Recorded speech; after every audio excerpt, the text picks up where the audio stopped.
sorry, the number you have dialed is not in service at this time.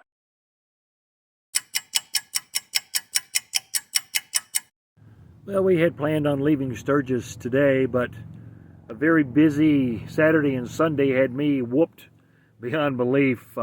Saturday, we spent most of the day out past the Buffalo Chip at the threshing bee, looking at some 100-plus-year-old tractors that ran on steam and whatever they could put into them, I would imagine. And then Sunday met up with Southern Superman and a friend of his, and we rode all of the rides down south of Deadwood, went down to Crazy Horse, up 244 to Rushmore, down the Keystone Highway, back over to Needles. And by the time we got back home, it was about 8 o'clock. I barely had enough energy to have dinner and crawled into the Haven XL and had a really good sleep. But we're going to be putting some videos up. We hope to see you then.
Will your pass get us in, or I'm going to have to get my own? I don't know.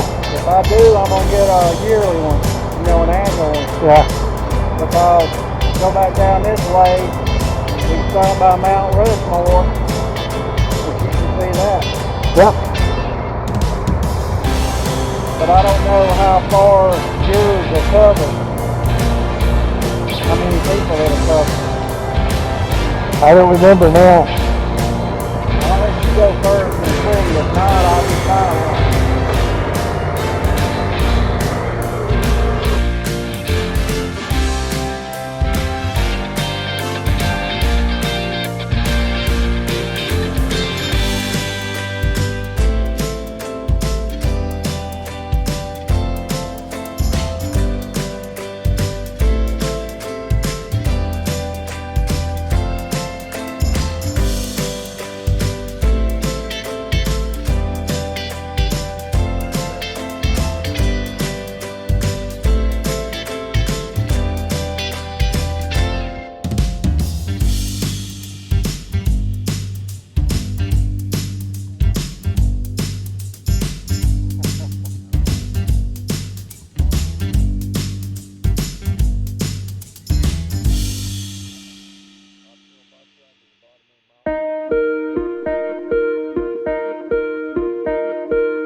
Wednesday morning, I packed up and said goodbye to Scotty and Joe and all the other diehards at Camp 5. Made my way over to Deadwood to do laundry, but overshot and ended up at the laundromat in Leeds, where lo and behold, I run into Southern Superman, who's packing his bike.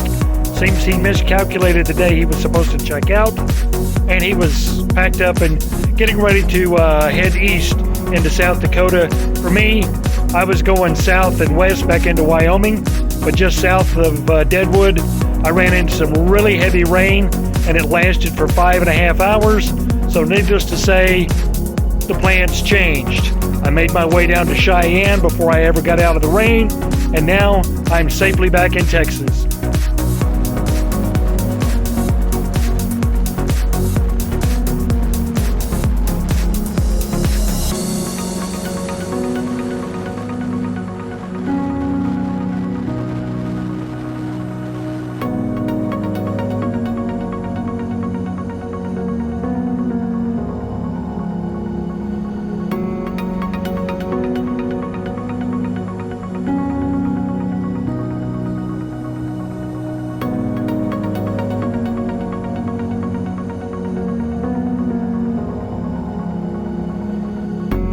Here's what happens when you're too tired to even put up your Haven XL hammock tent.